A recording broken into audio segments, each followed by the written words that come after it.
Hello, ladies and gentlemen, and welcome to Unit Lost. It's only another wonderful hotfix. Oh my god, bloke. It's hotfix again. Every week. Every week it appears, and every week it's fucking pure.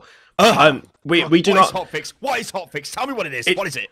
Hang on, let me get it. It's our laser-focused, topical discussion video game podcast. I got so distracted by my own, like, pew-pew signal that I completely mangled it, but it's fine. It's all good. We don't have a guest this week. Well, we do.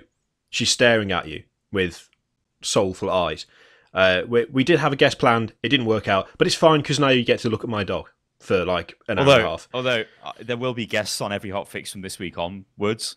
We have a plan, a grand plan, and it will come to fruition, and you'll be like, "Oh my god, this is amazing!" But for the moment, just deal with the dog. It's fine. We do have obviously a matter to attend to before we get any further, which is Patreon supporters. You've got to get a shout out for your worth. So off we go. Allow me. So, ladies and gentlemen, if you do enjoy this show, you can support us by clicking on a link that is somewhere, I'm not really sure. In the top right-hand thing of the player, there is a card that pops up. If you click on it, it will take you to our Patreon, which is patreon.com/hotfix, and you can support this show because it is completely supported by you guys who generously support the show. There's also a link in the description as well. But anyway, when you do support, you get a shout out at the start of the next hotfix after you support. So, without further ado, we've got Max Johnston. Thanks for the support. We've got Kevin Wales. Thank you for the support. We've got Joe Redhead. Thanks for the support. And then Kevin Wales changed his pledge for more. So thanks for that. Thank you for the support, ladies and gentlemen. It's beautiful, and it keeps the show going because, well, I love it, ladies and gentlemen. And well, quite clearly you love it as well. Good Lord. Mr. Kirioff, what is the first topic of the show? I don't know why I'm doing this. It's because I haven't got my hands on the keyboard or the mouse, and I'm just going like this like a goddamn... Ah, yeah, that's another thing. You are a passenger now, aren't you? You're a passenger on this train. I am the conductor, which is also my supervillain name. And, yeah, it's not. I don't know why I said that. Oh, you God. What, mate? You what? Anyway, the first topic that we have, and it was a shock to everybody, I know you were all aghast. You were looking, you're like, oh my god, what is this? I can't believe it. It's Fallout 4, bloke. And we are going to go over to Polygon for the article. Movie magic. There we go. So here it is. Fallout 4 has been announced with the help of a trailer, which I believe looped on Twitch like a million times. Oh my god, that was fucking terrible. So the whole way of announcing that was absolutely fucking stupid. The day before yesterday, whatever day that was, I don't know, but it was like 24 hours before the announcement was going to hit, right? They're making buzzes on, well, they're making a social media buzz. I hope you got the webcam on because I'm doing a thing. Hang on, I'll switch it back over because that's how professional we are. You got to switch over to someone I'm talking, but now it just looks like I don't know. But, yeah. Let's create some social media buzz with our hashtag, whatever the hell it was. It was so crap, I forgot about it already. Oh my God, there's a Twitch stream. Twitch starts tweeting about it. Obviously, this is all paid promotion crap through Twitch because that's why Twitch is spamming it. Go to the stream. There's like tens of thousands of viewers. It's like, what's going on? It just says, please stand by. And it's like a 10-second clip that is basically replaying over and over again. And the audio just abruptly stops and starts again because it's like static. Like, and I'm like, what is this? So I sat there, right, like an idiot with this open on my other monitor for about an hour, right? And I'm like, this is a bit shit. Then I noticed, if you go to Fallout.com or whatever it was, no, it was just the Bethesda website, but I think it was Bethesda.fallout4.com or whatever. If you went there, there was exactly the same graphic that they were playing on Twitch with the same animation, but under this, it had a countdown which said 21 hours. And I was like, what? Or 22 hours or something, or 23, I don't know. I was like, are they seriously just going to stream that onto? And yeah, they did. They just streamed that thing for a day with nothing. What? The thing as well is, I didn't realise this until afterwards, but someone actually just, you know how in Chrome, or in fact pretty much any browser now, you can right-click and view source, so you can see the code for the page. The first thing someone did was right-click, view source, and in the code it said Fallout 4. So the whole announcement was immediately spoiled because it was just like some guy went, yeah, it says Fallout 4 in the code of the website, so that's what it is. I don't know why they bother doing these things, but I'll go back to the desktop so we can have a look at what Fallout 4 actually is, and it looks to be, well, exactly the same as Fallout 3, kind of. It seemed to be the same engine. It seemed to look pretty much the same, unsurprisingly.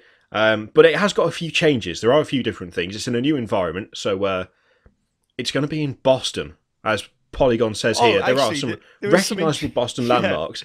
You know, Boston, this has been like rumoured for years and years because there's been Bethesda employees walking around filming Boston quite openly. Yeah. You know, like surveyors, like trying to work out like what's what. It's like, oh yeah, we work for Bethesda. Well, what are you doing in Boston? Oh, Boston's actually quite big in the Fallout lore. Maybe your next game's going to be set in Boston. Yeah. No, it isn't. It's so stupid. So, as we can see on this page, they've got quite a few screenshots capped from the game, which also actually do a good job of showing what the game looks like. So there's, I mean, this is all alien to me because I've never been to Boston, funnily enough. But apparently, like, there are some big landmarks in there, like this, the Bunker Hill Monument. Yeah, there's, I mean, I would never have known. Yeah, there's the USS Constitution, which now appears to have thruster rockets from a space shuttle attached. Surely that would destroy the wooden hull. I'd like to see him try it. Wooden hull? Wood's actually not that good for re-entry into an atmosphere, I'd imagine. It's worth a go, right?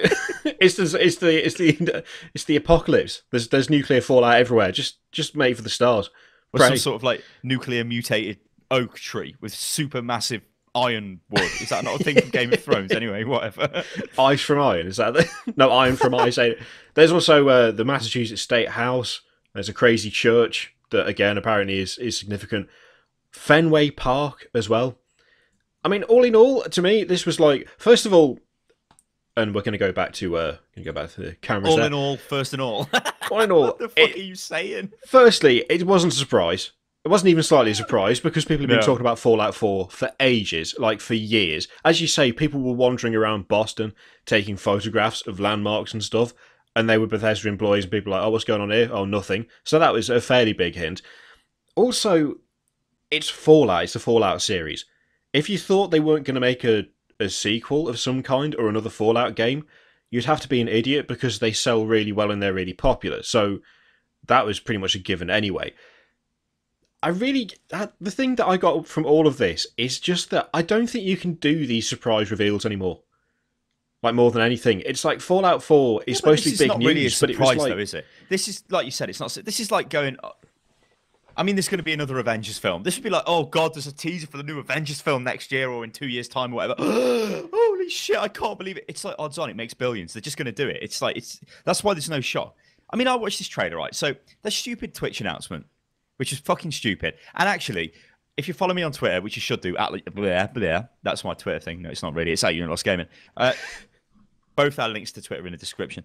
The trailer was available before they showed it on Twitch, so that was weird. Like, if you wanted to do like a massive live streamed kind of buzz around this, you would not have your trailer out exactly as your Twitch stream is supposed to go out. But your trailer's actually viewable immediately at, like, I think it was 4 o'clock. Englishman time or something like that. But immediately on that, you can see they just uploaded the video and set it to live at that time for the trailer. So you could view the trailer, basically. There was a lot of screenshots that people had already got from the website because that was accessible early for some reason. Well, someone set it live an hour early. Like, it wasn't supposed to be live, but employee, one of the many incompetents set it, or whatever happened, and so people were immediately jumping all over it and getting pictures from that. It destroyed the website. Yeah, it was still hard to get the pictures, but as soon as they were got out of it, like places like Reddit and stuff had a lot of the images out. Yeah, so you could get them, and I was tweeting them out and whatever. But then when I watched the trailer, so I watched it on YouTube. I sat there with the stream on, then immediately muted it as soon as I could get the trailer on YouTube, so it was pointless having the stream open. And I watched it, and it's quite clearly I think it's called the Game Bro engine, which is the engine they use for Skyrim and Fallout 3 and New Vegas. It is quite clearly that engine, but it looks really old to me. Like, I know graphics are not everything, and the way games look, it doesn't really matter, just about how the game plays, which I totally get. I mean, but I've just been playing Witcher 3, and I look at this and I'm like, what? This looks really bad. Now, Skyrim, when that came out, I thought that looked fantastic. It did.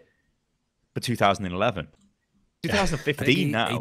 It's like, it's a bit of a difference there in time frame. So you would have expected, or at least I would have expected, for the graphics to be a little bit better. And I think one of the problems, again, if you go back to the direction of this trailer, making the dog the main focal point of the trailer was a really weird decision because the dog looks horrendous.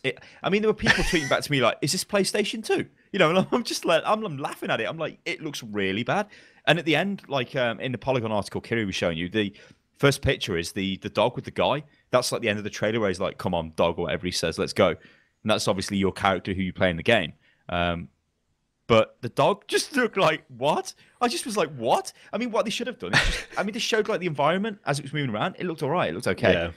You know, but like I said, I just want to like give myself a massive disclaimer. I'm not hating on the game because of its graphics in the first trailer that's been launched. I don't necessarily care about the graphics, provided the game is good, right? I could sit there and play the game all day and it'll be fine. I mean, look at The Witcher 3. That had better graphics than it has at the moment. But it still looks pretty good at the moment. Yeah. But even if it was like half as good, the game is so good, I'd still be playing it. I don't even care. You know. I mean, we've got the trailer running now, and it just looks dated. It looks dated before it's out, and Yeah. I think the problem is that they are essentially using the same engine that they were before. Now, people have said that actually, well, this is an improved version of the engine. Yeah, it probably what's it called? is. Gamebryo or whatever it's called. Gamebryo, bro, artifact. Yeah, but they changed it to the Creation Engine, I think it's called. But the thing is, it looks the same. Like, they haven't changed anything. They've updated it, but then companies update old engines all the time. And I agree with the whole thing about the dog. It's like, why would you take the thing that looks the weakest out of all the assets that you show in the trailer and make that the focus? When it was splitting between like present day and past day, and you had that crazy helper robot thing floating through the kitchen, that robot actually looked pretty good, largely because it was like a shiny metallic round surface. You know, it wasn't like fine detail like dog hair, for instance. Yeah. I don't know. I mean, I've never been a massive fan of the Fallout games anyway. Fallout 3 completely failed to grab me. I'm going to play Fallout 4, but there's a couple of things that are also a bit strange anyway. The first was the focus on the dog, so I'm assuming the dog plays a massive part in the game. I'm not sure how that would work in the fact that you can do pretty much anything you like. I don't know how that would. You've kind of got like a companion dog. That would probably be fairly interesting. Also, people were saying things like maybe there'll be flight in the game. Yeah. I mean, I don't know. I mean, I'm looking at the screenshots now, and the Mysterious Stranger screenshot, that looks pretty good. You know, the Enclave iBot shot, again, looks pretty good. And whatever the hell's been going on, they all look pretty good. But that picture with the dog in, I don't know. I mean, we're kind of sticking on the dog a bit too much here, but it was just like, here's a really shit dog from 2007. It was a strange choice, yeah. It was just a strange choice for the trailer. And something you know that what was strange as well? When I was watching the people on Twitter reacting to this, they were going crazy. And I'm like, I don't understand. Like, this is weird. Like, I'm not been taken off by the, you know, I'm not on the hype train for Fallout 4, but it just was really weird to see like people's reaction. To me, all the trailer showed was the dog walking around, and it showed a Fallout landscape, which just looked like Fallout 3, basically, or New Vegas to me. It didn't really look any different. It's just still a wasteland, ain't it, with like buildings in. And I'm just like, yeah, so this just looks like Fallout. It wasn't like some, you know, like when the Skyrim trailer came out, and it's like Dragonborn, and it's like completely ridiculous. Yeah, and I can watch that now, and I'll get like hairs or stand up on my neck, and I'm like, what the fuck? This is like crazy. That was like a proper trailer, you know. That was like a proper. It was like, Jesus Christ, I'm the Dragonborn sort of thing, and the way it was done was awesome. This though was just like, here's a bit of, like, it's funny because you always like, I moan and I'm like, I want to see gameplay footage, and they basically have given me gameplay footage in this trailer. Yeah. Okay, not like gameplay footage, but it's the engine. I can see what's going on. Yeah, it's what you're going to get. Skyrim was that. Yeah, they did that with Skyrim as well. It had like little bits cut into it from. In fact, I think it was all in game as well, so that's pretty good. Obviously, I didn't want what would have been hilarious if it was like a CGI rendered bullshit trailer. That would have been stupid. So at least I've got the bollocks to show you what the game looks like. Yeah. But then that does allow us to sort of go, what the hell? This doesn't look as good as I thought it did. But obviously, the reason for that is these two things next to me here, these two consoles. That's why, because they're going to design for the Xbox One and the PS4, because they're sort of, they will sell more copies. The Witcher 3 proves this as well. It has sold more copies on the PS4 and the Xbox One than it has on PC. And they even said, like, without the consoles, that game would not have been as good as it was. So consoles, if you're like a completely purist PC Master Race chap, are kind of like a necessity almost. Yeah, they are. I mean, it's a necessary evil. Like, the fact is that the console market is vast. So to ignore the console market, especially if you want to produce a huge game, for these games, it's like you'd be stupid to do that. But at the same time, it's I don't know. I don't know whether it's just because I'm not that big of a Fallout fan, but I was on Twitter at the same time as you. I was watching people tweet about it and talk about it, and the overwhelming reaction was, "Oh my god, it's happening!" And I thought, well, okay, fair enough, but like, why was that the overriding reaction? I get that people really like Fallout, but like you say, with like Skyrim, for instance, I mean, I played Elder Scrolls games before, but I wasn't like a massive fan of them. Like, I didn't particularly. When I heard that there was going to be another Elder Scrolls game, yeah, I was like, okay, that could be cool. Like, I didn't sit there thinking, oh my god, what's it going to be? What's it going to be? This is going to be amazing. I was just like, okay, I'll check it out. And then when the trailer came out, I was sold. I was like, holy shit, this looks amazing. This, though, I'm not a massive fan of the Fallout games either, but I didn't look at that and think, yes. Instead, I was kind of more like, okay, so there's a dog. Apparently, the main character's got a voice now, which is fairly new. That's not in that case. Is it going to be like a character-driven story? Is it going to be a bit different to how Fallout 3 was, where it's like you kind of play the mute in Elder Scrolls games quite often, don't you? It's like the Half-Life syndrome. Yeah, it's half and Gordon just says nothing. Yeah. I just kind of I didn't sit there looking at Fallout 4 thinking, yes, I must play it. Instead, I was like, oh, so it looks like there's some different things about this.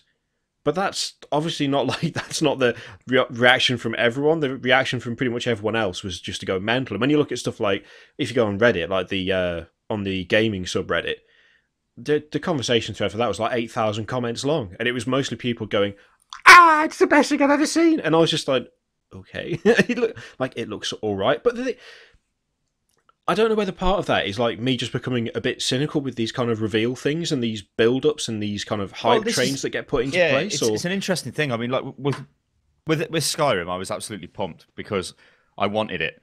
Right? I mean, I played the shit out of Oblivion, played the shit out of Morrowind, and the rest of them before. Morrowind was probably one I played the most leading up to it, though. I don't know, probably Morrowind is what I played the most.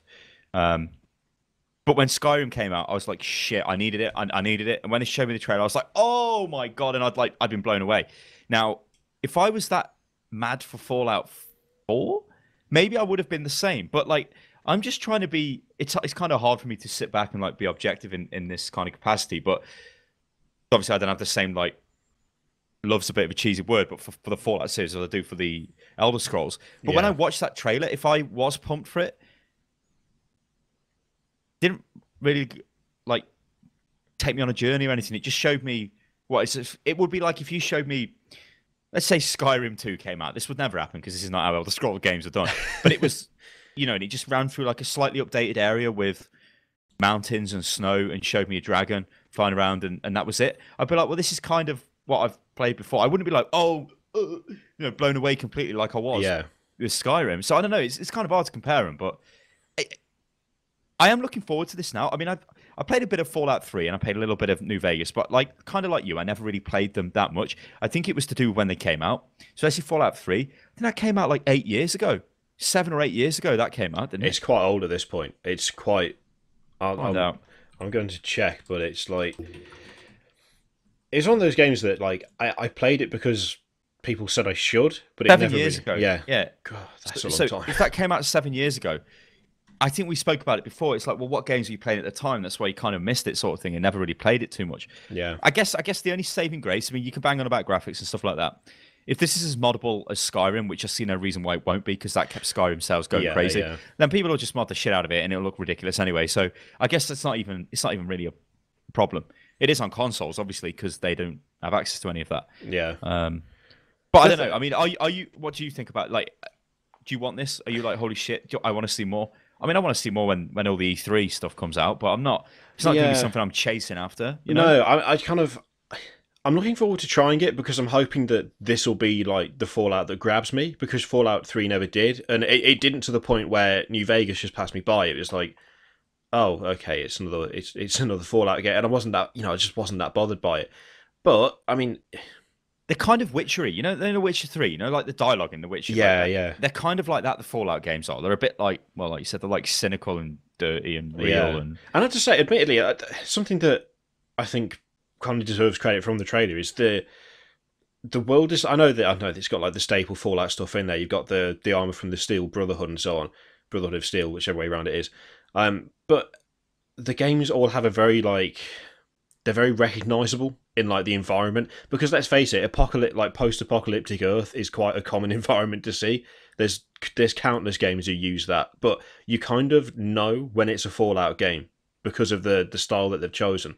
And I do like the style of the Fallout games. Like, I've always liked the style of the Fallout games. So, I don't know, maybe this is... I'm kind of hoping that as more information comes out and we get to see more, that I'll kind of go from, oh, that trailer was okay, to, you know, actually getting excited for the game. Because at the moment, it's just like, I'll play it when it comes out, and I'm kind of looking forward to seeing if it's something that, you know, I find myself really enjoying. But at the same time, like, I'm not sitting here kind of going, oh my god, I need this. Whereas, you know, I wasn't a massive fan of the Elder Scrolls games, but when the Skyrim trailer appeared, I was just sold immediately. I was just like, this looks absolutely amazing. I need to play this. And I'm kind of hoping that eventually, even though I didn't get that feeling from Fallout 4, it will build as we get closer. So I reckon we need to move on to a slightly better, say better, that's not fair, a more personal, enjoyable thing of new releases, which is this. Oh my god. Here. Which is this. I'm going to switch over to them on so you can see it chat. Oh, I'm doing it now. God damn it. I blame you for that. Audience. As you can see, viewers. Right here, it says on PC Listeners. Gamer, XCOM 2 announced is PC exclusive. And now I'm going to switch back so we can do this. Now, because it's so good. So, like, going back to what we said earlier on with, like, games needing the next gen's a stupid phrase, but needing the consoles to sell, like Fallout and whatever. XCOM doesn't, because it doesn't. Like, this is a PC game, and it did really well on PC when it launched. I think it is available on the consoles, I think. It's available on the iPad. I know that. But the new one, XCOM 2, no. So they've come out and said this is a PC exclusive, which is good. We'd like to hear that, because it means that a lot of things will be different. It means that hopefully the UI won't be as, like, console-y as it was for XCOM. You know what? I just need to check this, but I'm pretty sure XCOM was out on consoles. We will be showing the trailer in just a second. I'll switch over when this advert's finished for Jurassic World. You could show my video, because that's got... Ah, yes. That's... Here we go. Ah, yeah, there we go. Yeah, it is on consoles. I thought it was, the first one. But, yeah, so basically... This came out of nowhere. I'm going to say this kind of came out of nowhere. I always expected there would be an XCOM 2 because, well, XCOM did so well and Enemy Within did well again. Like, now, I know we've got the purists out there and they're going to be like, well, this is not as good as the original XCOM. Now, there's a lot of arguments for and against that. What I can state is fact, and I can say this. It is much more simplistic because the old one was much more hardcore. Yeah. If you're after that kind of experience, Xenonauts is the game for you. Not the XCOM games, but they're still highly enjoyable games. At least, you know, we've played them enough to know this. And so when this came out, the announcement, I'm not shocked, but I'm like, oh, nice. In fact, when it first came out, it was, I think it might have been IGN that I follow on Twitter for some reason. Well, for this reason, because they get pointless exclusive from publishers. Yeah. That's normally 2K. We've got a really weird way of dealing with, like, YouTube and God knows what. I think they're very old. They're stuck in the old way of, like, IGN, GameSpot, yes, whatever, anyway. An alien picture popped up, and I seen it in my feed, and I just scrolled away. I didn't even read it. I just was like... And I'm just carrying on, doing whatever I'm doing. My tweet deck goes off with an alert because somebody sent something to me, and it's like, oh my God, XCOM 2, and I'm like, eh? So then I'm searching for it, and I'm like, what the hell? Watch the trailer, and I'm like, okay, XCOM 2 is not what I expected it would be. No.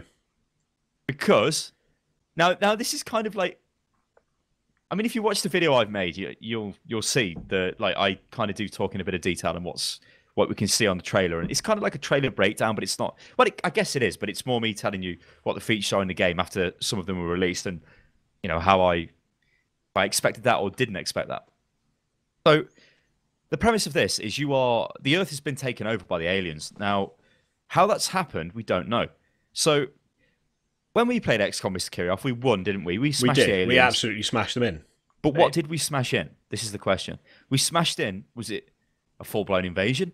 Was it an expeditionary force? Was it just a scouting party? We don't know. We smashed them in, though. But you've got to think of some things here, ladies and gentlemen. They are aliens with interstellar travel capability, and we are human dribblers with nothing. Okay, we've nicked some of their technology, and we've got some of their... we used some of their alien fighters, didn't we, in the game and stuff? Yeah.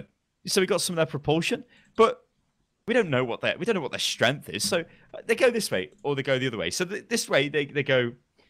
That was just a scout force. Now you've obviously proven to be a bit of a bunch of bastards. So they just set in a full-blown invasion and they subjugate the planet and that's it.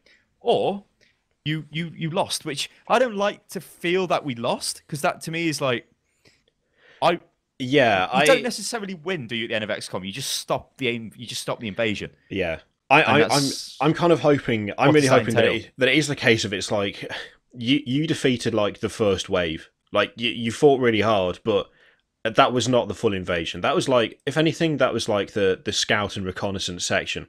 You know, they might have had some powerful stuff in there, but the powerful stuff in there was essentially just to gauge how powerful the enemy is. And, you know, you fight back and you eventually defeat them and push them away from the planet. But unfortunately for you, that's not the end of it, because, you know, they got there because they're a bunch of, you know, interstellar traveling aliens, and they have the technology to do all of this, and they have the technology to make all these crazy weapons and produce these crazy monstrosities to attack you. So why would they just go, oh well, they've pushed back that wave, so we better not bother?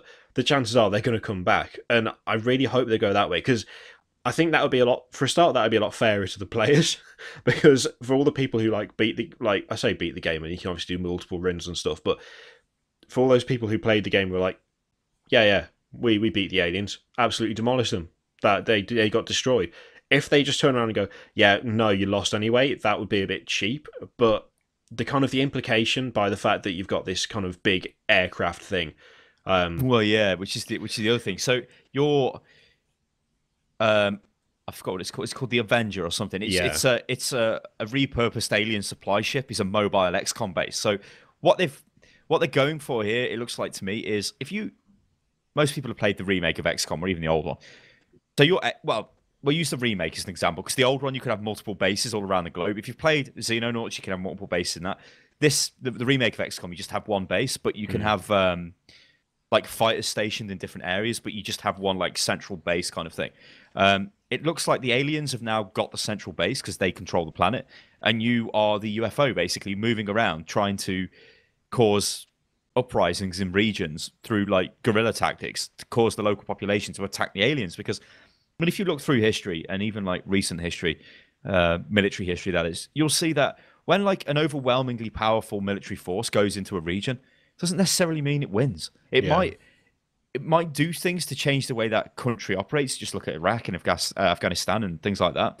But you still have insurgency. You still have people who fight against. I mean, you see things like IEDs, don't you, blowing up? Yeah. Which is a really like cheap technological thing against an extremely expensive, highly technological armored troop transport or something. Yeah. It's kind of like that thing. Like if you're XCOM and you've kind of lost the war. Let's say you've lost the war. The aliens have taken over your planet, but they can't get all of you, can they? So you can start an uprising and say, look, we don't want the aliens. They're using us for. They've got to be using us for experiments. They've got to be. Yeah, there's got to be. That's what they did in XCOM. They've got to be. We saw in the trailer where it's like the Earth is essentially under alien rule, and there's a statue of one of the aliens like helping a human civilian up. Yeah. During the invasion that you fight off, which I'm kind of gravitating towards saying that you fought a battle, but you lost the war in the end. That's kind of how it's gone.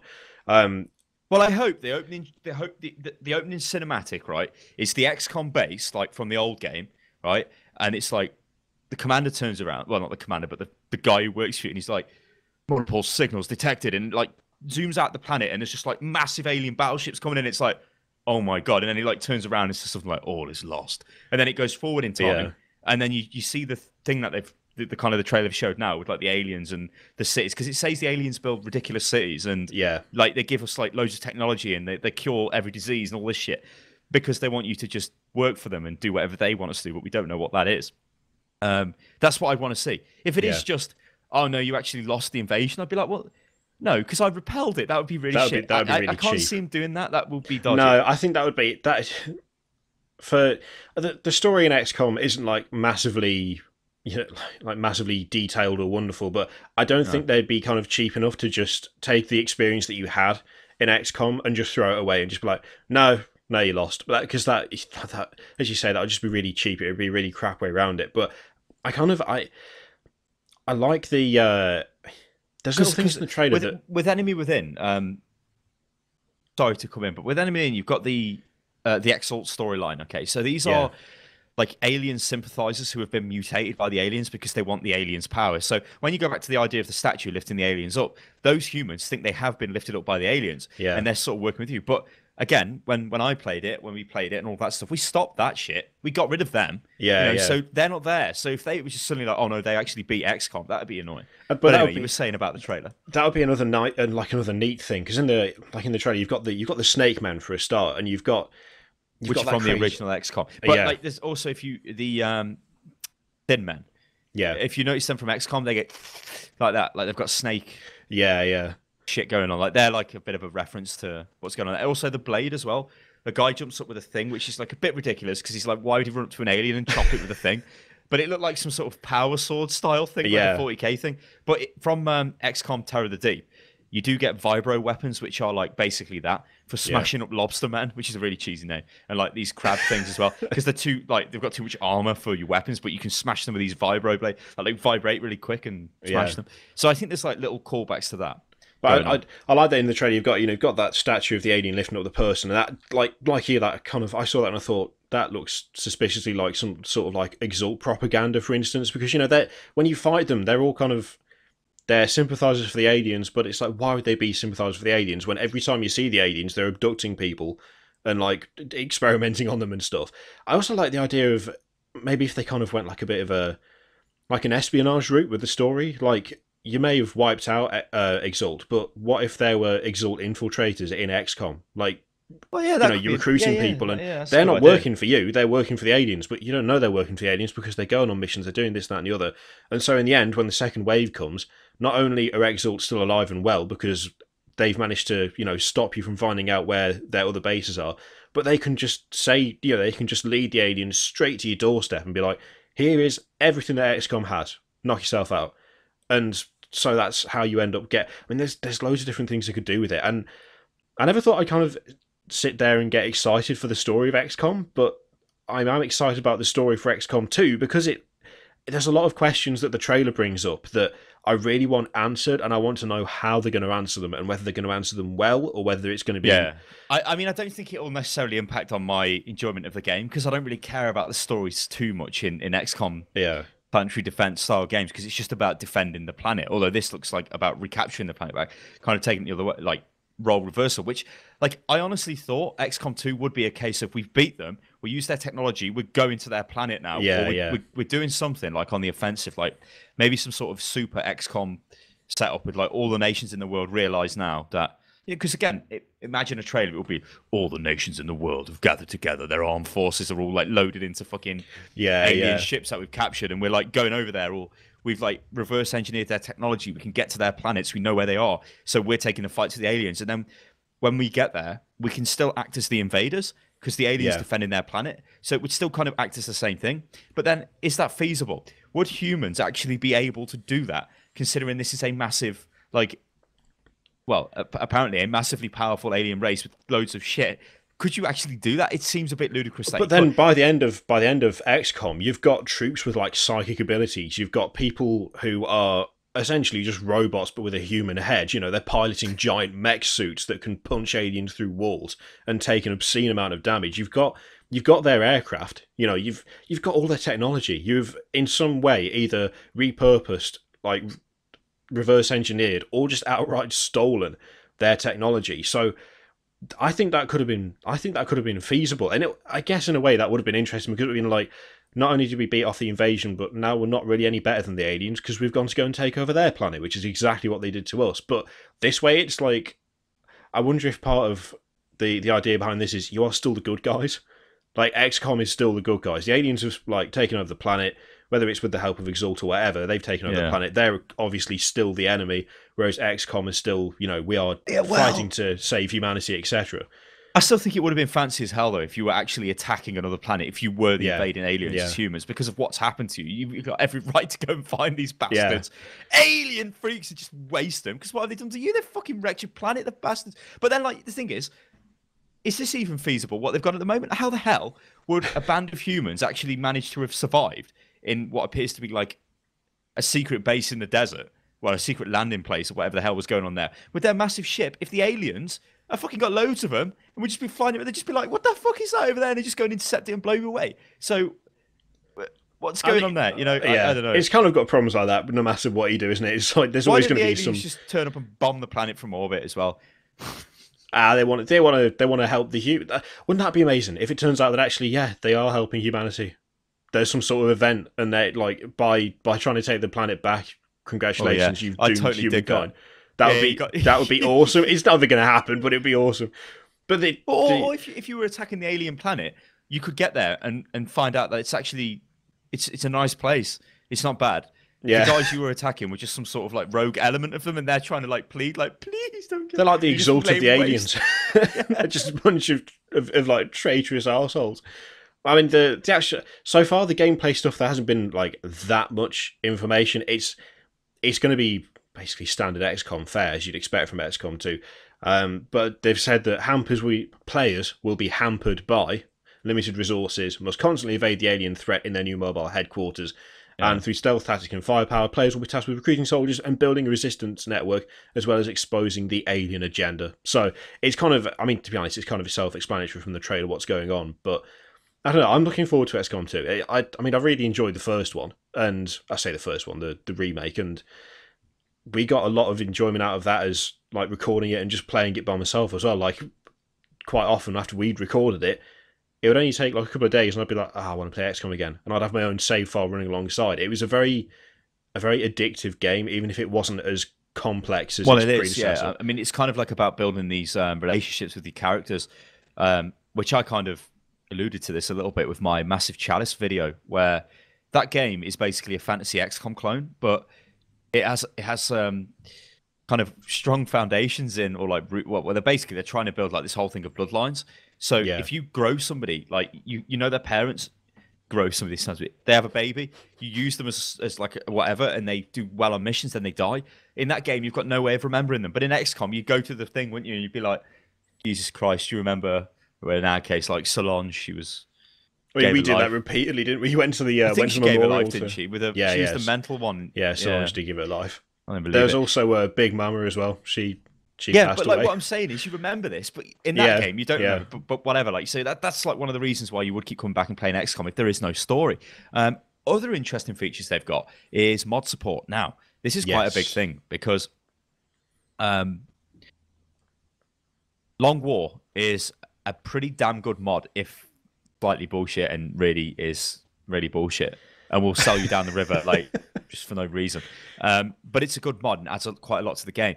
But I think it was fairly difficult to mod XCOM. But now this is going to have Steamworks support, so you know what that means. Steam Workshop, sorry. So you know what that means. It's just going to be tons of mods, loads of stuff, and hopefully loads of crazy stuff that will, give the game a shitload of life. And I can't wait to see that. I mean, I think that'd be really good for the game. I will never ever complain about mod support. So no, I don't think I ever would as well. I mean, just to quickly say, it's got multiplayer, but I don't care. Yeah, no, I don't think anyone. I'm sure there are people that do enjoy the multiplayer, but for me, XCOM is all about the single player, and it's all about, well, I guess the story such that it is in the single player. But yeah, all in all, it looks to be just exactly what you'd want from XCOM 2. It's more XCOM, and it's got the added benefit of PC only, so hopefully the UI will be a bit better, and it's got mod support, so it should last for forever and a day, effectively, because people will keep making content for it. And the best segue ever, by the way, and if you don't like XCOM 2 when it comes out, and you bought it on Steam, that's okay, because they are now offering refunds. That was the best segue ever known. It wasn't really, it was terrible. But it is the next topic, so it's good. But this is actually, I really like this. So Steam are now offering proper, full-on refunds. It's not like any sort of bullshit policy. It's actually laid out. You've got 2 hours. If you played the game for less than 2 hours, and you've purchased it within the last 14 days, you can just say, I want my money back, and they will give you your money back via either Steam Wallet or the payment method you used to get it in the first place. And they only use the Steam Wallet if your original payment method isn't available. Not only that, as you can see from here, and there is a video on the channel going through all this as well, which we'll link. So, as it says here, you can request a refund for nearly any purchase on Steam for any reason. Maybe your PC doesn't meet the hardware requirements, maybe you bought a game by mistake, maybe you played the title for an hour and just didn't like it. It doesn't matter.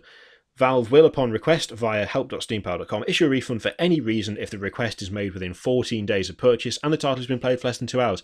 I think that's pretty much perfect. I mean, there are people who've been saying, oh, well, you need longer to decide whether you want to keep the game. You need more than 2 hours. Some games you need to play for a few hours more. But let's face it, I think it's fair to say that for a lot of people, I think probably 2 hours is enough, especially if it's for stuff like hardware requirements, especially because they've got to balance it between like people trying to run the game and finding out that it goes at 5 frames a second and their computer blue screens. Like that's like those people have to be catered to, and yeah, I don't know. It's also the fact that it extends not just to games as well, but it also applies to DLC. Like as long as the DLC doesn't do something to, say you've got a character in game and the DLC levels the character, like automatically you buy it and therefore your character gets better.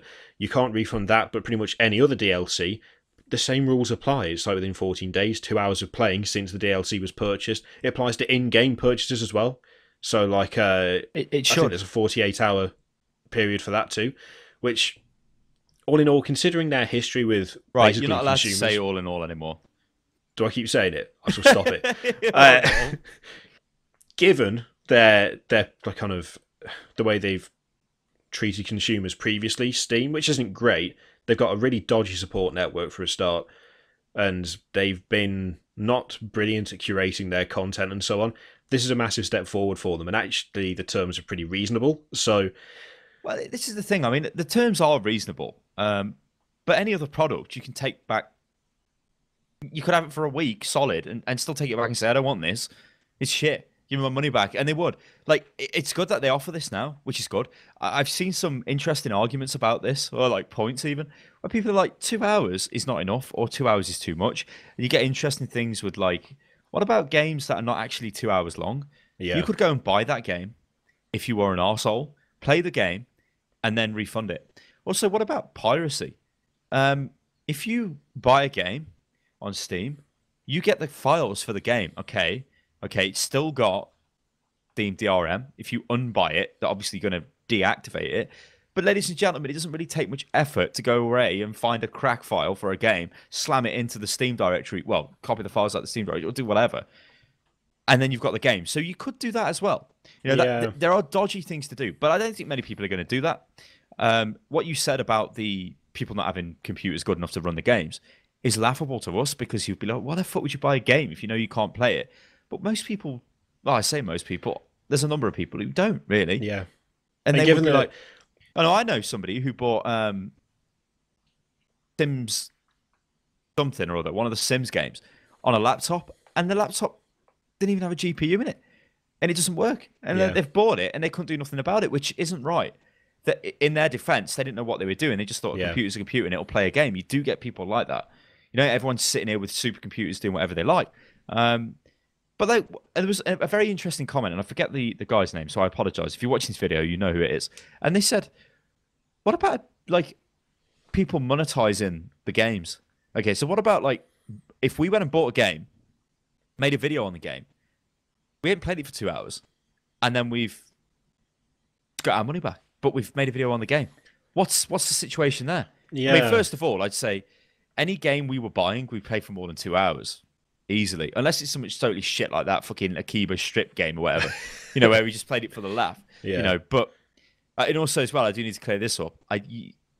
Somebody was like, "Why don't you get PR keys sent to you, okay, for games? But you got to remember these are PR keys; they're not retail keys. You can't sell these. Yeah, no. You can't claim them back, because somebody was like, "Oh yeah, just register them over and over again, and then claim a refund and just endlessly get refunds." But no, that's never going to. You can't do that. No, that's like because they're not sales. Yeah, it has to be a registered sale, and they're not. Activating a product on Steam is nowhere near the same as actually buying a product on Steam. They can differentiate between the two. So I've seen people as well, like people are saying, well, devs have been saying, well, my game's short. Like indie devs who've made small, like which short I think's artistic a valid games. thing. Yeah, I think it is a valid thing, but at the same time, there's an element of risk to buying the game and then asking for a refund that people who already want to get the game for free aren't going to take. Like, if I get that. The big concern is essentially piracy, isn't it? Where it's like, well, yeah, you could download the game, then get a refund, but move the files out of the Steam directory, and then you could get a crack. There's a lot of faffing about, yeah. But your standard pirate is not going to go through all of that. Firstly, because it's more effort than just going to Pirate Bay or whatever, if it's still around, which I don't know whether it is or not.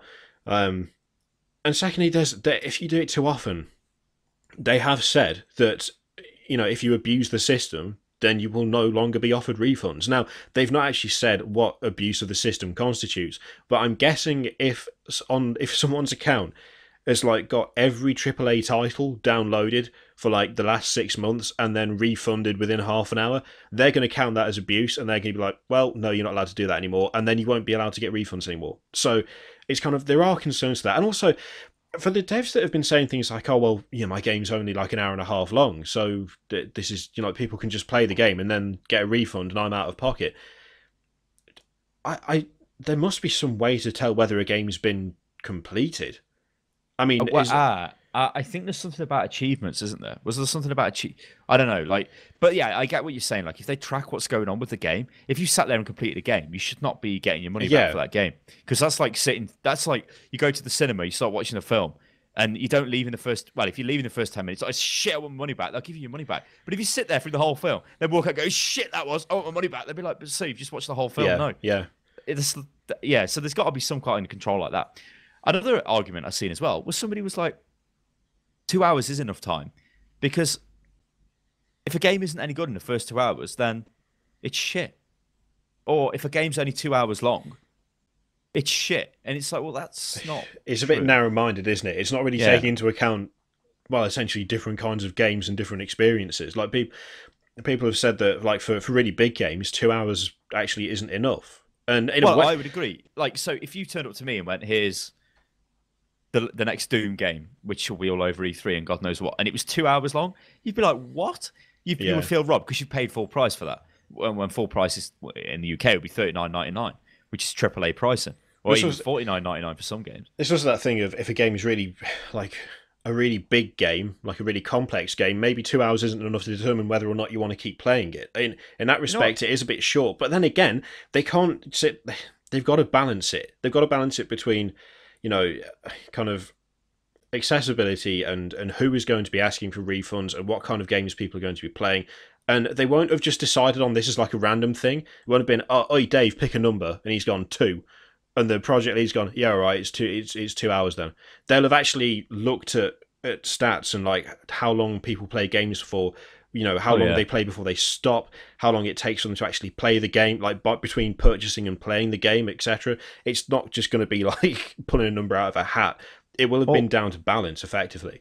I think this is going to frighten people like Ubisoft as well, who release broken products, because and it totally should. The amount of like, you know, if you bought Watch Dogs, fucking hell, it didn't even work. It didn't even fucking work. I want my money back straight away. Now I've got less than 40 minutes played in that game, and 10 minutes of that was making a video saying how crap the game was. The other half an hour was trying to get into a multiplayer game with you. I would absolutely have taken that back, because it was just a pile of shit. Oh yeah. Like Assassin's Creed 4, whatever it was. Unity. I'd have taken that back as well, because I just would have been, this is completely unplayable for me. So there's a lot of, like, that would have been bad, and that would have been a lot of people's case for a lot of these shitty games that have come out. You just be like, I'm not playing this, it doesn't work. And rightfully so, you should be able to get your money back, because if you can't produce a product which is playable, then you're an idiot, and you don't deserve people's money anyway. Yeah. That's just how it is. I mean, someone it's even good that this is a thing on Steam now, because again, you don't have to sit there and be like, well, I bought this game, it's a piece of shit, but I'm stuck with it, so I guess I'm just going to have to deal with it. That's like, you could get refunds in the UK. I've had a refund on Steam before. It's to do with our consumer laws and stuff, but it took a long time. It wasn't like instant. Yeah.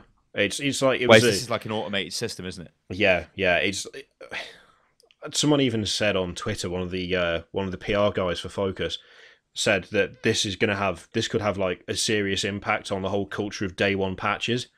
And, you know, releasing games that you know are unfinished Combat and X buggy. Bag of shit when that came out. On the PC, the fucking matchmaking didn't work. Yeah. And honestly, that I don't give a fuck if it scares publishers. Maybe they should actually make a finished game. I hope. Yeah. I hope that after the first time one of them releases a big title that costs 45 quid, and people return it en masse because it's broken or buggy, or because they've had to download a day one patch that's maxed out their internet, for the next month. I hope that happens. And it sounds harsh because it's going to be a massive strain on the people who actually have to get those refunds, and obviously it's going to be a problem for people. But on the other hand, if we need some sort of massive scare to get the quality of new products up in this industry, then bring it on. Because, well, Origin have offered this for some time. Yeah, Origin's really good about it, actually. I've had to return a couple of things in Origin, and I'm glad that Steam's doing it as well, because I know it sounds weird, but actually that is weird, isn't it? Steam's caught up to Origin. Valve has caught up to EA in allowing consumers to make judgments on what they should and should not have. Though? This is like weird. Valve was so big. Steam is so big as a platform. It can afford to be a bastard, because what can you really do about it? Well, until it's forced to do something, which I'd imagine it's been forced to do this, or it's been, it can see what's going to happen in the future. Maybe there'll be big legal issues and stuff. There should already be, because it's ridiculous that this wasn't there anyway. Origin has to kind of do that to begin with, because it's the underdog. It's like, hey, but you can get a refund off us if you buy games through us that are horrendously expensive as well, and all of this stuff. And it's like, well, okay, that's great, but everyone still uses Steam. And Steam is fine with this, and it can get along with it, and it can be an arsehole and a shitbag. When the paid mod fiasco hit, that showed I think that showed a lot of people that Valve is a business and it wants to make money. It's not this. It isn't like big Uncle Gabe. Oh, everyone loves everyone. It's like, Gabe might love you, but his business is fucking making money. It does not care if you're going to be a little bitch. But there were so many people being a little bitch. And what did he say? Well, the reason why they've reversed all of this, because of the cost. It was hitting them with a cost, with their customer service department, basically, of millions of dollars. That's why. It was cost again. The clue's there in what he said. Oh shit! It cost us money. We can't do that no more. They gained. They wouldn't care if you were going, oh, they're buying mods, because people are buying mods, or they would have done.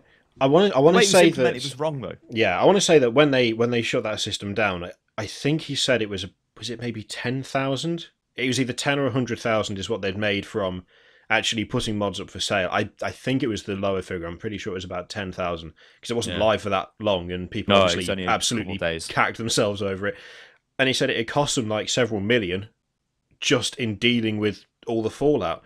But that's something else as well. Like, it's like people seem to have this weird thing where they are convinced that their favourite game developer, their favourite publisher is their friend, and they never hurt them.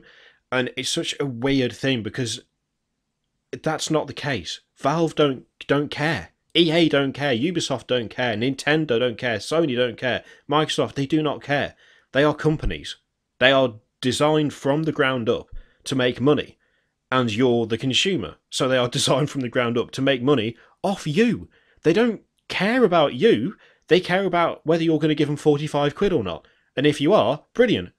If you're not, well, we'll just have to find another way of making you do it. So here's an Xbox One. It's a TV machine with a Kinect. Nobody fucking bought it. Everybody bought a PS4 because they wanted a gaming machine. Yeah. What did they do 6 months later? You can just buy an Xbox now without the Kinect and fuck all that other shit.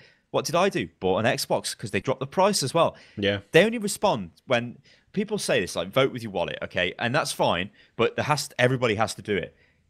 You can't go to places like Reddit and I guess like 4chan or somewhere, or NeoGAF or whatever, with these small in the grand scheme of things like communities, and be like, oh, I'm not going to buy this game. Because frankly, they don't care. Yeah, it's like your lack of not buying it is not going to stop millions of other people buying it. So why would they give a shit? It's like that's the reality of it. There's a couple of things on this Rock Paper Shotgun article which we'll just take a quick look at, which is kind of concerns over the Steam refund thing. Because there's a couple of things that's kind of worth pointing out.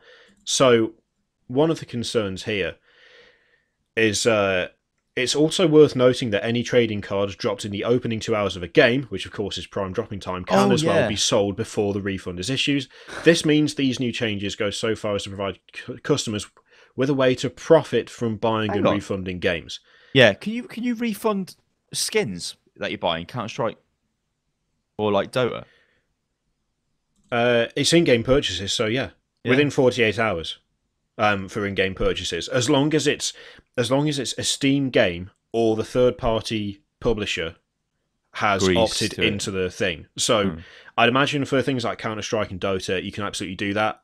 Obviously it depends entirely on the publisher of other games, but that's a legitimate concern with the trading cards. But then again, this same if I buy a skin for my AWP that costs $200, and you're selling it, and I give you $200 for the skin, and I play it, and I'm like, I don't want it, I want a refund.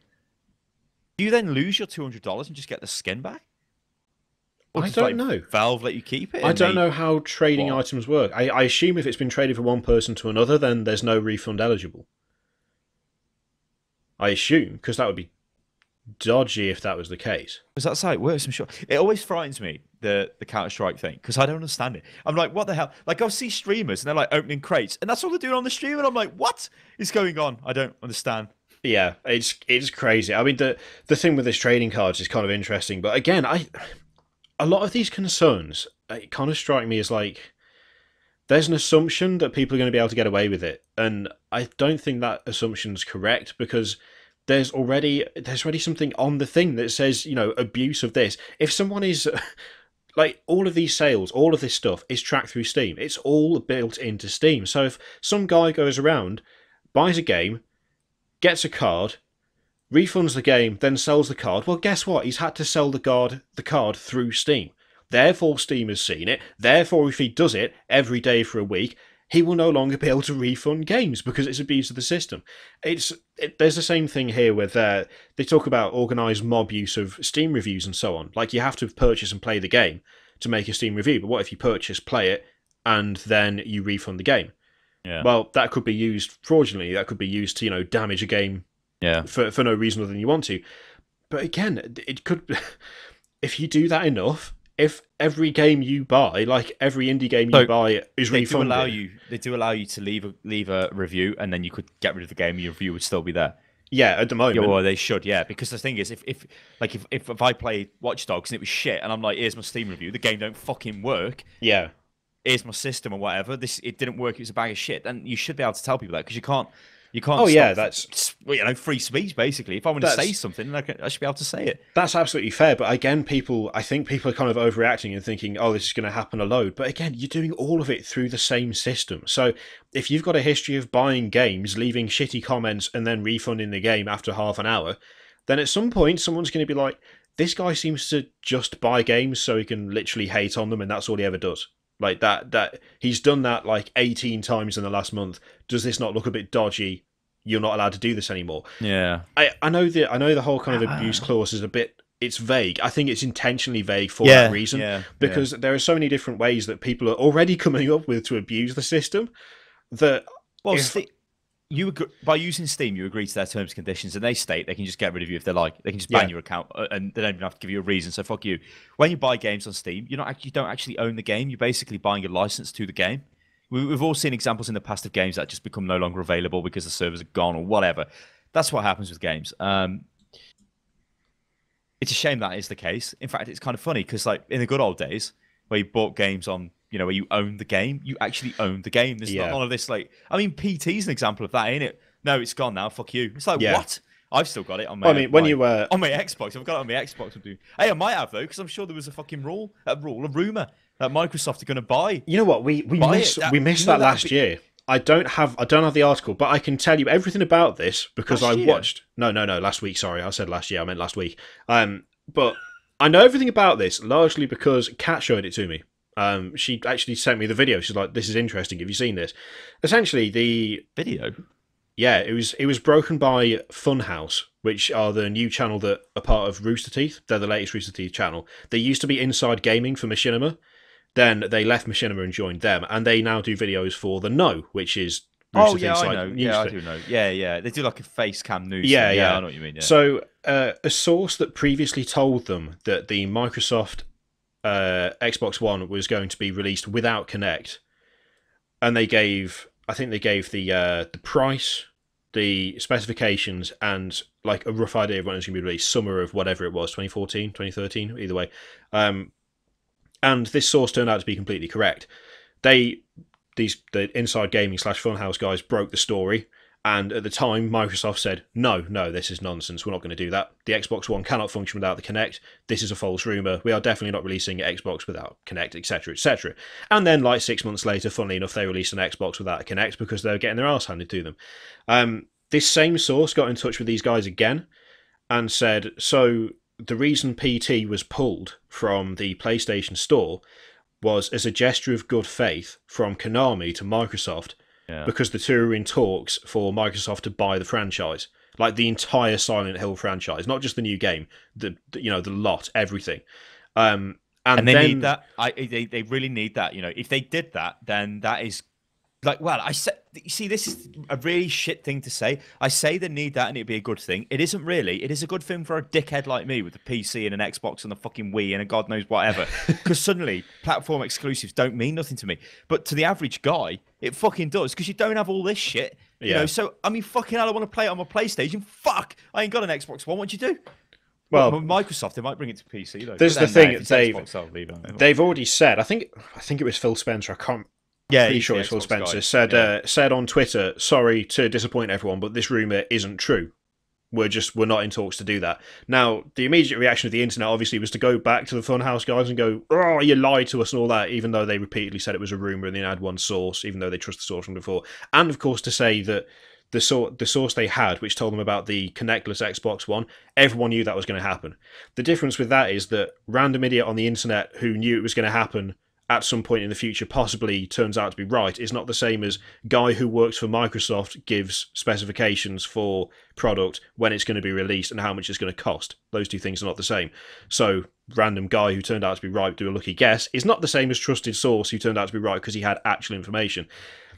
The fact that they've come out and denied it, to me, seems completely meaningless because they did exactly the same thing with the rumour before. It's like companies do it all the time. They don't tell the truth. They lie. Like they outright lie. And companies all the time says they're not going to do this and then they do it. So there's a reason for this as well, because imagine if he said, oh yeah, we are, right? That has destroyed any marketing campaign that they are planning on straight away. And it's cost them a ton of money because, oh, this guy just broke it on Twitter and we believe him because he's Phil Spencer. So they always deny. Like, you've got to be like clever about this when you look at those type of situations.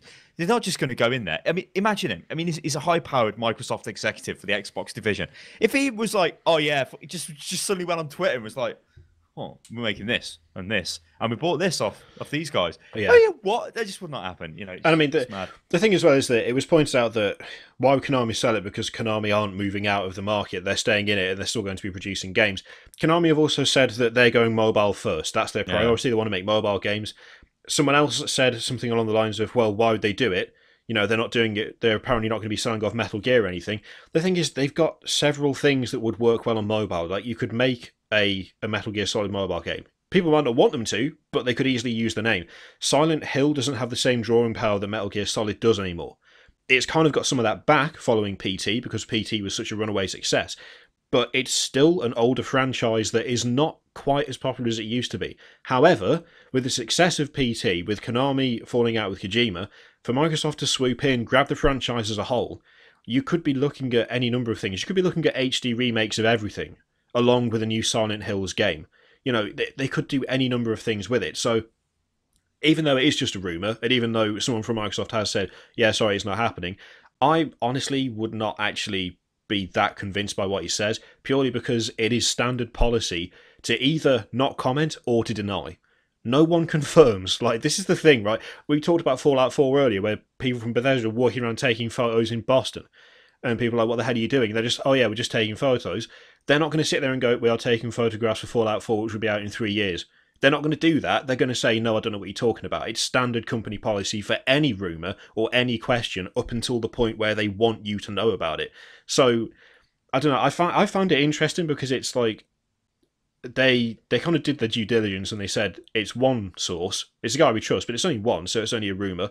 But it kind of makes sense because, you know, the franchise is coming back. Konami don't really want anything to do with it anymore, as we can tell from the fact they cancelled the bloody game and got rid of the people who were working on it.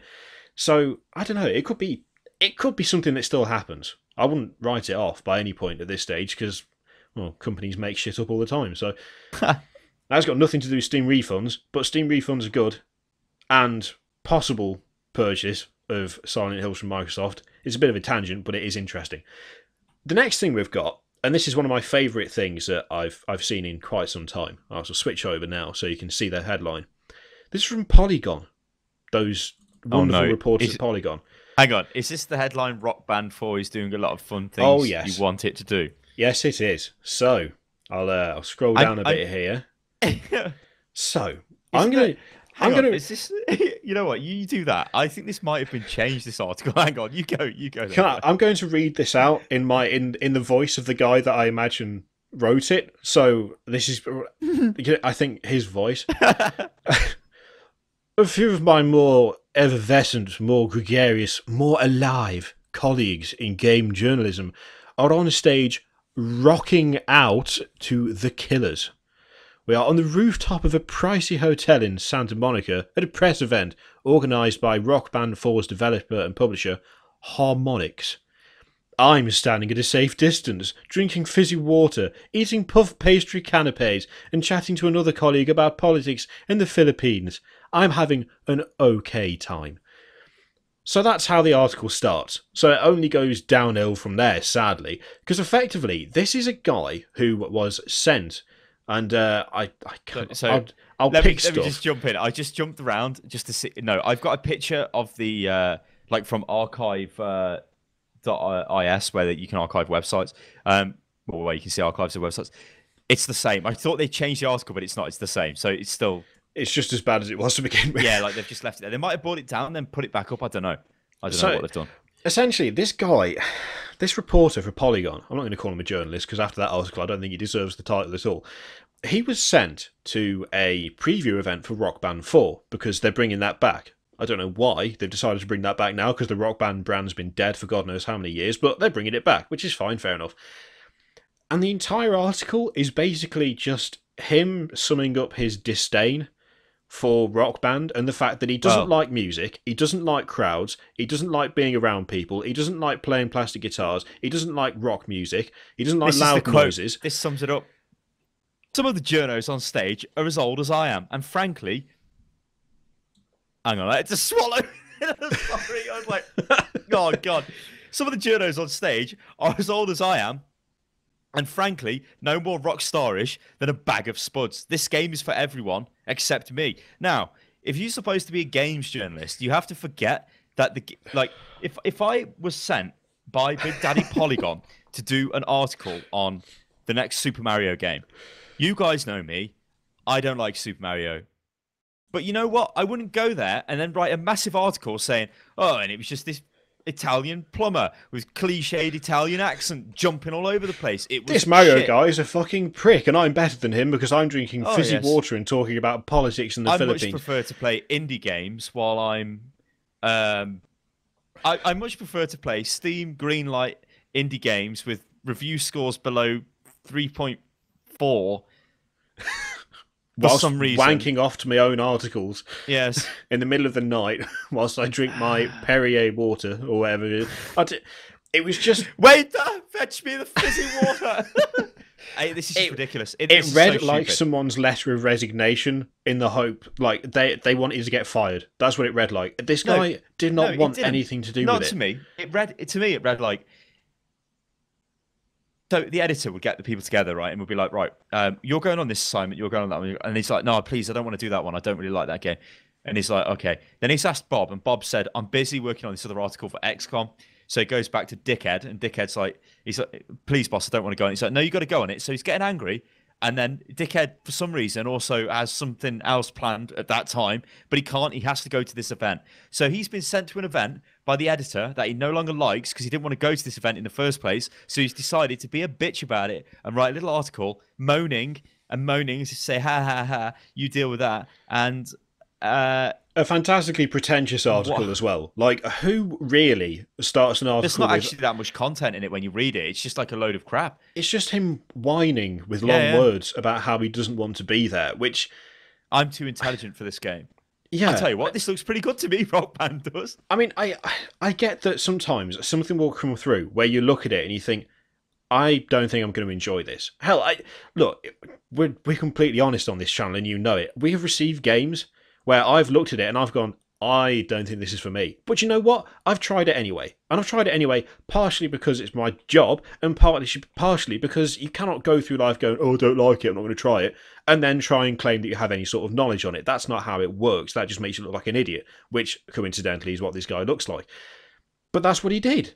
That's what he did in an article that's supposed to be a preview. And the thing is that if you read the article, there is no information given about the game whatsoever. It's a preview that is supposed to show like game modes, it's supposed to show new instruments, that's supposed to show how the game's going to work, how it's delivered. And yet what we got was someone talking about how he doesn't like rock music for like 8 paragraphs, and then at the end it's like, oh yeah, but the game looks pretty fun if you like that kind of game. I'm sorry, but I could do that for... Imagine if I had every single video that I did on the channel was just me sitting there saying, I'm not really a fan of this, I don't really like this very much, I'm not really a fan, I could much prefer to be doing something else, I'd prefer to be something else. But I suppose if you like this kind of thing, it's okay. You have never seen a video on this channel like that, because that's bullshit, that's lazy, it's just... I mean, I don't particularly like Polygon anyway, but this felt like someone was taking the piss, like actively trying to make people irritated. This kind of links into the Warhammer thing. So a load of screenshots have been launched, or have been launched, I guess, given to press, for Warhammer, Total Warhammer, and they look fucking quality, I've got to say. But they're given to old, like, I even tweeted to them. I tweeted to Total War because I think they follow me. I spoke to some of them before, especially when like I streamed Attila and they came over and watched that and stuff like that. And I was like, are there no like YouTuber impressions of this game? Are there no like some sort of something from people I would trust? Because I don't care what random twonk at IGN says about the game, because I don't know who they are and I don't care. I want to see actual footage of the game or something. It just seems weird that like, I get it's part of like their marketing campaign and God knows what, like drum a bit of interest up. But all of the articles, I mean, I've got articles, you probably got the same ones up as me, but like I just showed PC Gamer, Polygon. I just showed an image, the bottom image on the PC Gamer one with that massive battle that's like outside that huge keep. That looks amazing, but I want to see more, but not a picture. I want to see a video. You know, I want to see something interactive and. It stinks like they've just been like they do this a lot though. These websites, they've just been given a press release and they've just basically pasted it on and put screenshots in, and it makes me a bit better because I want to like, why haven't they gone to Lionheart, who is like the biggest Total War channel, and like took him and said, look at this shit, this is our game, and he makes a video and he shows you what it's like. I'm watching that, I'm liking his video, I'm just like, fucking hell, okay, good screenshots, whatever. They could have just tweeted these screenshots out, but this is like one of the reasons, like these websites. Oh, I don't know. I feel like they're not. I don't know whether it's fair to say they're dying still, because at one point I thought they were, but they seem to be clinging on. But the thing this is all they do. But things or like make rock band. But this is the thing. Things like this rock band article. It's like, is this a publicity stunt? Like, honestly, is this just a publicity stunt? Did this guy say to his editor, I don't want to do this. I don't like rock band. I don't like rock music. I don't like crowds. I don't like loud noises. So why the hell are you sending me to Santa Monica, wherever it was, so I can stand on a rooftop and watch a crowd make a loud noise that is also rock music? I don't want to do this. And the editor's gone, well, make something out of it.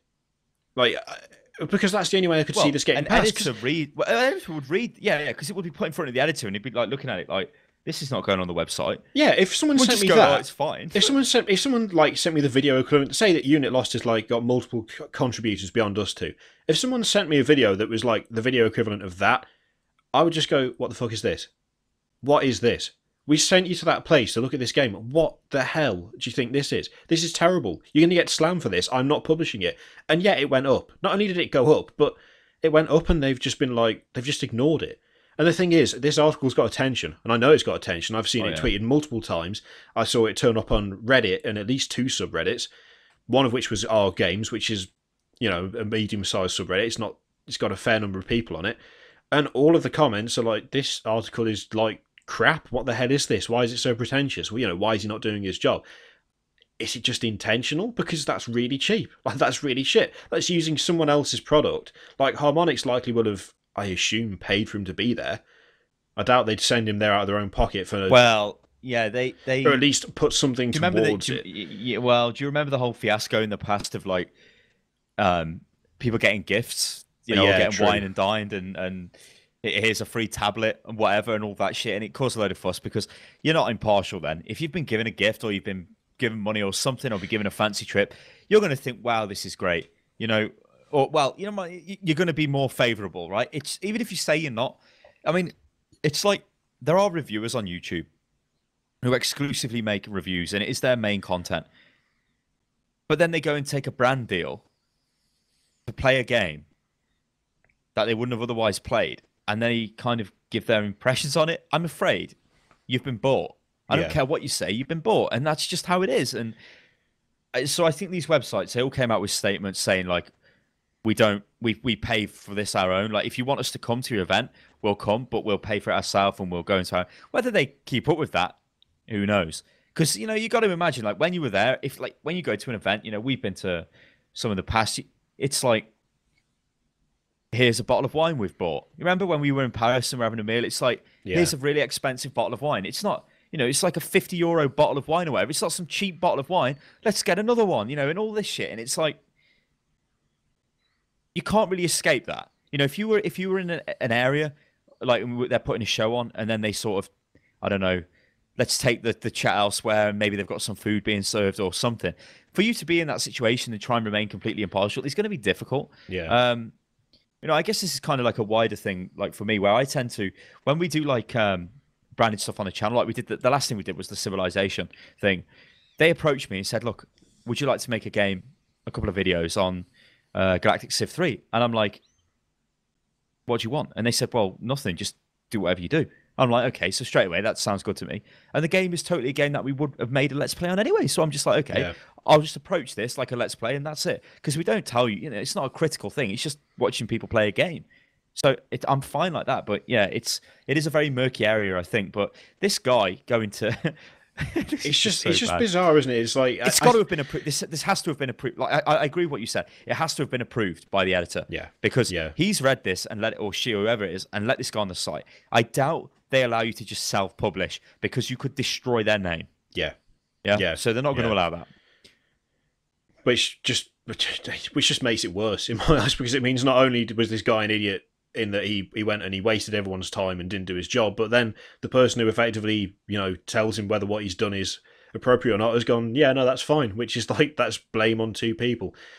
It's just, yeah, I don't particularly like Polygon that much anyway. That has not helped my opinion of them at all. But moving on, we have sad news, even sadder than idiots writing terrible articles. And I know you'll be gutted about this as well, bloke. I'll switch over. As you can see, Infinite Crisis is to close this summer. Now, I know you're upset, son, because you played this all the time. Did anyone care about this game? Like, I'm trying to make a joke of it, but genuinely, it was like out for 4 months, if that. I mean, you can see it's like I had a funny conversation with you before we started this. You were like, "Oh, look, Infinite Crisis has been cancelled," and I'm like, "I'm sure some guy was just talking to me about that on Twitter," because I got really confused, and it was Marvel's DC something. I can't even remember what that's called, but that's a totally different game. That's like a Diablo kind of action RPG thing with Marvel heroes in, or something. This game though, Infinite Crisis, is a MOBA, right? This is DC. I'm getting Marvel DC cannot be a thing, can it? Because they're different. No. Doesn't that stand for Detective Comics, or used to? I They don't just know. shortened it to DC. I think they did. Anyway, history lesson over. I'm not a massive comic buff. This game though, I think I played this because I think this is it Warner Brothers? Let me check. I think this is Warner Brothers, isn't it? It is Warner Brothers, yeah. Yeah, so weird, right? They invited me to an event in London. I told them I'm not going because it was shit. Like, I'm like, why would I go? I don't even like the game. You know, that would be stupid. So they must have asked quite a few people to get to me to ask me for that. I seen a promoted live stream with Team Dignitas. It had 15 viewers. I think what they were trying to do, it may have got more at the end, but it had 15 views when I looked at this. It was some time ago. I think they were trying to say, look, pro gamers will play this game. It's like League of Legends. It's basically a case of like, oh, you know, for years and years we've had the whole fucking oh, let's make a WoW clone. It's just let's make a LOL clone, and that's what this was, just with DC characters instead of heroes. And well, it went swimmingly, as you can tell. Game. It's just died. There's lists and lists of MOBAs. Strive, fucking God knows what. Dawngate, gone. All these MOBAs dying because nobody plays them, because they play the Big Daddy LOL and they play its fucking insanely intelligent brother, Dota, and then they play its idiot child, Heroes of the Storm. They don't play anything else. But this is like no shock to me. No. Because it was like, I think you got to, I'm being a bit harsh on them, like ragging on whatever they were doing for marketing and whatever. Obviously, it wasn't very good. But if people are not going to play your game, you can only polish a turd so much, can't you, Mr. Kirif? You can't be like, yes, this is amazing. Please come and play it. See, I'm just checking. It left beta at the end of March, I want to say. Yeah, it hasn't been active at the end of March, and it's being shut down on the 15th of August. So, 1, 2, 3, 4. Yeah, it'll have been active for 4.5 months, which is nothing. It's nothing. So, you know what that means? There is no player base, and I mean no player base at all. Yeah, nothing. Absolutely no one is playing this game. I mean, it would have to be bad for it to be shut down that early anyway, but to go out of beta and then it's as close to as immediately shut down as you can really get these days, it's just... I don't understand. I feel like someone needs to go up to pretty much every kind of executive ever and say, look, here's the deal. Do what you like, but... do not make an MMO. Do not make a MOBA. Do not make either of those. Don't touch them. No, that's not fair. Don't clone big boys in them genres, basically. Because you could still make an MMO, which would be okay. Yeah. But like, if you made a WoW clone MMO, I mean, if you went, you know what's gone on here? It's the same old shit in it. It's like League of Legends. Look at this. Loads of people are playing it. We've got recognizable heroes.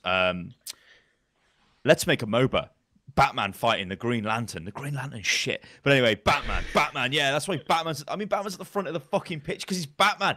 He's the best they've got. Like, yeah, Batman.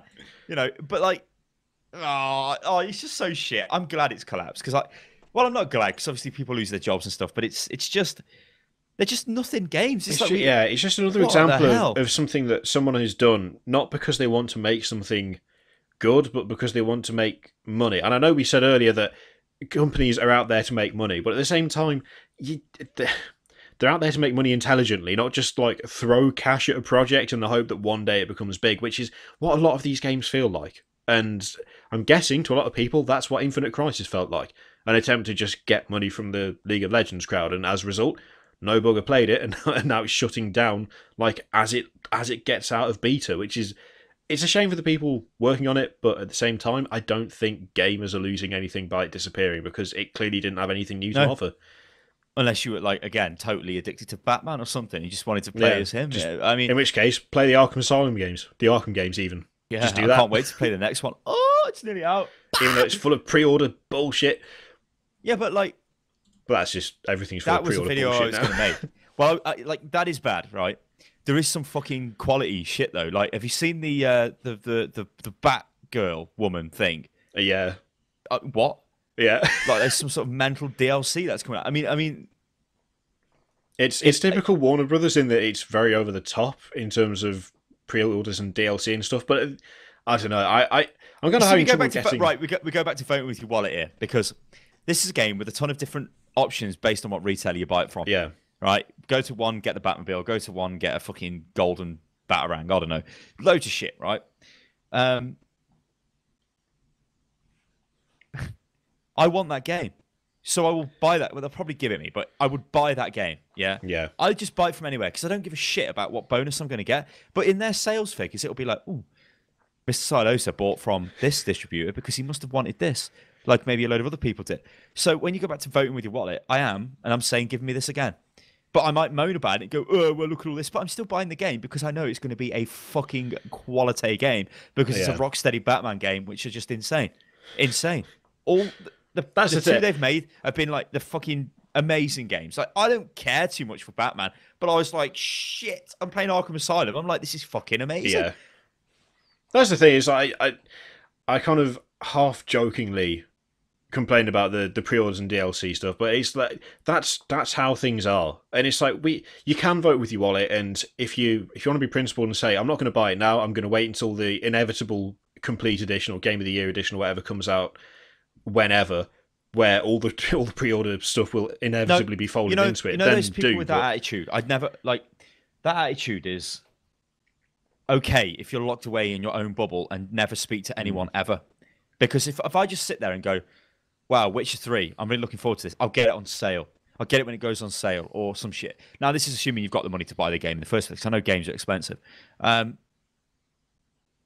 all your friends are talking about this because it's the latest game. And, you know, if you don't play this now, another game's going to come out and another game, then you're going to kind of have like a big backlog. It's okay in one way, saying I'm just going to sit there and buy them when they're all on offer. You'll save money, but you're just like, what? I mean, I don't get it. I mean, okay, maybe my situation's a bit different because I tend to play games when they come out. Just the nature of what I do. So fair enough. I don't know. I just find that weird.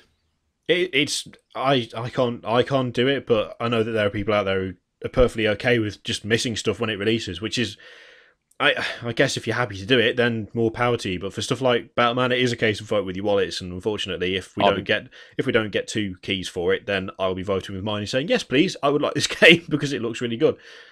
Now we have some bad news, really bad news here. This is a terrible state of affairs, and it is this: Gearbox dropped from Aliens Colonial Marines class action suit. So this is bad news, because they should be punished for Aliens Colonial Marines, because it was terrible. So, as you can see here, Gearbox Software, even the studio that developed the dreadful nonsense in the misshapen form of Aliens Colonial Marines, have been dropped from a lawsuit that claimed the developers, with publisher Sega, falsely advertised the Aliens game with unrepresentative demos. It's a pity, because they did. I mean, they said that it's Sega's fault. They approved it. So, yeah. Now, what makes this different is, because, I mean, like, Witcher is a good example. Yeah? Witcher had amazing graphics, then was shit in comparison to what it showed off. Yeah. But the difference with the Witcher case is, for a lot of time leading up to launch, they were showing you screenshots that were representative of the game. It wasn't like Aliens Colonial Marines was, where it was radically different. It was like, wow, look at lighting effects, look at this. And when the game came out, people were like, this looks nothing like what you've tried to sell us. Not to mention it was completely broke. So that is blatant false advertising. I still don't agree with what CD Projekt Red have done, because they've still falsely advertised it to drum up interest, which would garner pre-purchase and stuff like that. But this isn't right, Mr. Kirioff. I don't think this is right, because I think in a purely legal, from like a purely legal viewpoint, what they're saying here is, look, we were a subcontractor to Sega. We made something, and Sega were like, okay, we'll use it. Sega are the publisher in this thing, right? Yeah. Gearbox have just made the game and give it to them. So what they do with them is up to them. It is kind of Sega's fault that they didn't crack the whip and sort out Gearbox.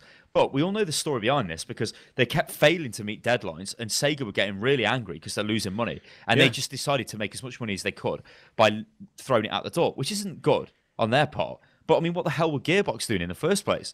And the stories were saying that they were essentially taking the money that was provided for Aliens Colonial Marines and funneling it into production of Borderlands. Yeah. So I don't agree with this at all, unfortunately, because Sega might be the ones. I don't agree with it, but I think if you're the law, if I was working for you and you're selling videos I'm making, and I make, and you're hyping up like, say I make a video and I give it to you and it's really good quality, and you show it off like, wow, this is what Sty's making.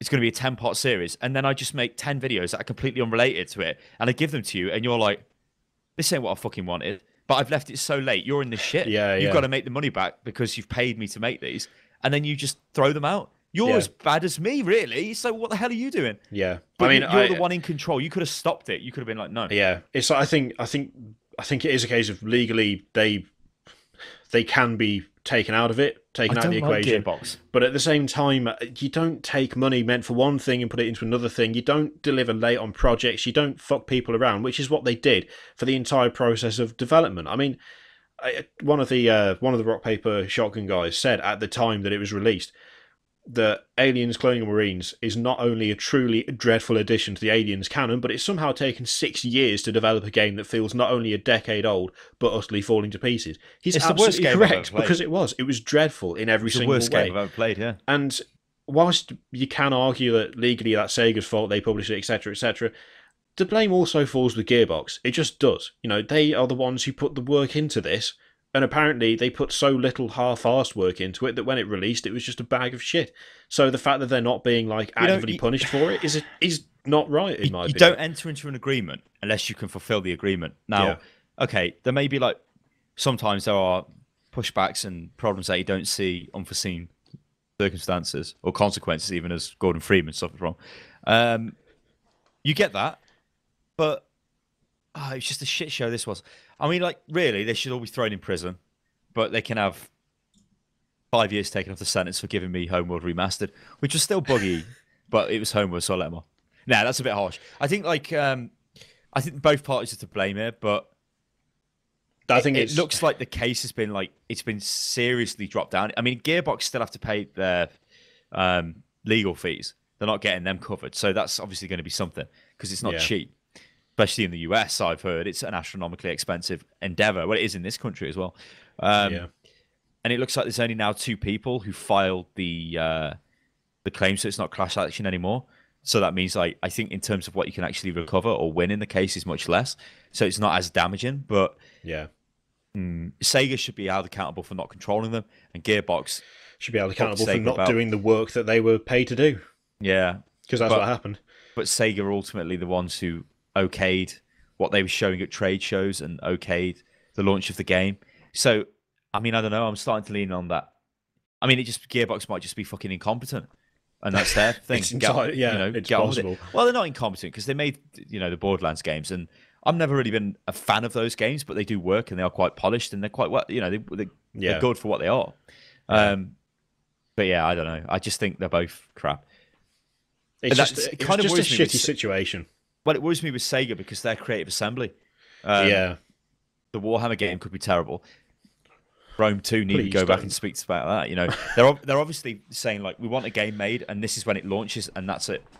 Yeah. Because I mean, you can't honestly sit there if you were anybody from Creative Assembly involved in the production of like Rome 2, you know it is broke. Yeah. You know the game is broke and you're sitting there, the game launches and you're just waiting for Stylos from Unit Lost to make his video and say, this is fucking broke. Yeah. And everybody else on YouTube does the same thing. And you've just fucked yourself. But you have to do it because Big Daddy Sega is saying the game comes out on this day. Yeah. It's a really crap situation, and they both need to be held accountable, but I don't know whether it'll happen at this point because the lawsuit seems to be kind of slowly collapsing in itself. But just never forget, Sega, they mangled Aliens Colonial Marines, and so did Gearbox. They're both to blame. They shouldn't have done it. Don't ever let them blind you again, no matter what game they offer. The last bit of news we've got is a bit of crossover news. A little bit of crossover news. Crossover between gaming and Warhammer 40k, which is still gaming, just a different type of gaming. And this is it's good news for one, not so good news for the other. So this is the website of a guy called Graham McNeill, who writes a lot of the Horus Heresy novels. He's a really good author, man. he's produced some good Horus Heresy books in his time. But now he did Fulgrim, didn't he? Did he do Fulgrim? Yeah, Fulgrim was a quality book as well. Yeah, that was. And now, Thousand Sons. Oh shit, yeah, because Thousand Sons is one of the best ones. Yeah. Oh god, this is the thing. He's written some of the best Horus Heresy novels, which as soon as you say the name makes you want to go and read them again, which is pretty good. And that's my dog scratching himself. I apologise. But bad news for Horus Heresy fans and Warhammer 40k fans. He is now the senior narrative director, I believe. There it is. Sorry, senior narrative writer for Riot. Unbelievably. Which I don't quite understand how this has happened. So, effectively, he's leaving writing for the Black Library full time and moving to California in the US to work for Riot, presumably on League of Legends lore. And he's been chatting with them since December, and, they've had informal chats, not knowing what's going on. And now suddenly he is writing lore for League of Legends. It's such a weird thing. It's so weird. It's when a game gets, like, this is something which is completely frivolous in my mind, right? This is like, we're so big, we've got so much money, let's make our lore better. Now, I'm sorry, League of Legends lore is gash. It's just Summoner's Rift is where Summoner's going... I mean, and there is some lore, but I think it's not very good. Wasn't it Blitzcrank's got abysmal lore or something? So, there's something about. I'm very vague. I know there was something really terrible, like really Jack, law-wise. It was laughable. Jax with a lamppost or something. Yeah, Jax has got. I don't know whether they've changed it, but Jax had the worst law, which was basically just there's this guy that no one knew who he was, but then he went into an arena and he beat everybody, and it was so unfair that they gave him a lamppost, but then he beat everyone again, and so now he just uses a lamppost because he's so good at fighting, and it's like that. That is literally his story. Like all I've done is I've cut out the like the bits in between, but it doesn't. No one cares. No one cares about the story. No one's playing League of Legends for the story. It's such a. This is what makes it kind of not. I guess disappointing isn't the right word because, I mean, fair play to the guy. If he wants to move to California to work for Riot, then good for him. You know, it's obviously a good move for him.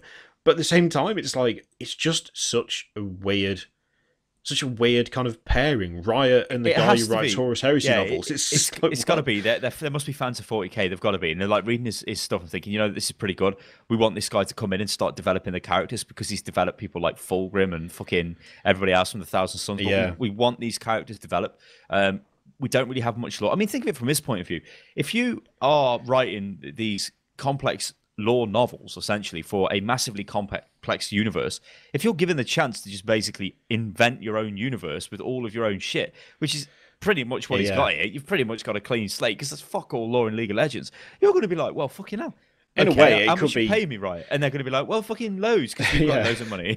In a way, it could be actually interesting to see what happens when he moves over there and starts working for them. I mean, are we going to see a complete rebuild from the ground up for the lore of League of Legends? Is it just going to be like, so everyone in the office, here's Graham, and everything you've written about this universe is gone, and he's going to be doing all of it. So, follow his lead.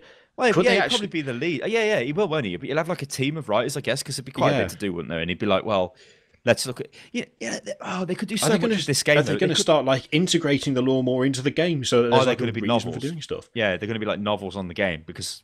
That would be interesting. That'd be merchandise for for Riot. I mean, what about if they started developing like almost like television series? Well, not television series. It obviously be on YouTube, but you get what I'm saying. Like a series around the characters. They've done those. They've done those like animations, haven't they? They've done those CG short. Why not? Yeah. Why not like a full blown like? God, that could actually be interesting. But yeah, it's a very strange. It's just a bit kind of out of nowhere. It's a bit of a strange combination. There is something that I failed to read earlier when I was reading through his statement that he's put on his website. I'm still working on my current Horus Heresy novel, The Crimson King, which that's obviously Magnus, and I want to read that now because Thousand Sons was an amazing book. But yeah, so in a way, it's going to be interesting. I think he has said that he's still going to be writing for the Black Library. Like he's still going to be writing 40k books. It's just he is no longer working full time for Black Library. He's now working full time for Riot, and then he'll be doing, the 40k stuff kind of in between, I guess. But yeah, that could actually be an interesting thing to keep an eye on because you never know. League of Legends could end up with actual lore that isn't crap. I know, but it still is to me ridiculous. It's like this is like when you got this massive whale like beast of a game that's just like we need to do more. Anything, so let's do it. Yeah, it's we can hire anyone. Should we hire anyone? Yeah, let's just do it. Let's just hire anyone. Then again, I mean, you look at World of Warcraft. That got massive. Still is massive. That's had a ton of books written about it, and they pay authors to do it. It's just like I guess it's just one of them things. It's good for Riot. It'll be good for the players of the game because they're going to get proper lore now. Because this chap can write pretty good books on the whole. So yeah, I don't know. It's just weird. Like it's bad for. I mean, I do enjoy reading the Black Library stuff. I know you do more so than me, but I can understand why it's a problem for you because it's like, what the hell? The output's going to go down. I mean, they could replace him with somebody better. You just don't know. But the output's going to go down while League of Legends is getting lore. I mean, maybe I would have been more excited if I still played League of Legends because I don't. It's just like, one of my favourite authors is not going to be writing as many books. It's not like the best news I've ever had. But, I don't know, it'll be interesting to see what happens. Might actually be worth reading stuff about League of Legends again, if it ever was in the first place, which it probably wasn't. So yeah, that is all the topics, unless you've got anything, Blythe. Anything new, different? No, I don't think so. I'm trying to rack my brains. I think we've covered pretty much everything, including stuff that we didn't intend to cover. So you've got bonus extra stuff that we didn't know we were going to do, which is amazing. But we're going to go away now, and I'm personally going to go and play more Heroes of the Storm. Oh, well. I want more Heroes of the Storm. Hatoful Boyfriend is getting a sequel on PC Gamer. You know, the pigeon dating sim. I think Hateful Boyfriend, I call it. I think the silence said it all there. Can't wait to play that. Ending on bad news, a rough note. Ladies and gentlemen, if you want to support the Hotfix, you can go to the link in the description. There's also one there, or wherever it is. There'll be one somewhere. To click on. Even $1 helps, guys. If you enjoy the show enough to sit through this and listen to the whole thing, then consider chucking us $1 or whatever our way. It will help a ton. It helps a ton. So, yeah, thanks for the support, guys. We will see you next time for another glorious, wonderful hotfix. Toodaloo, ladies and gentlemen. Yeah.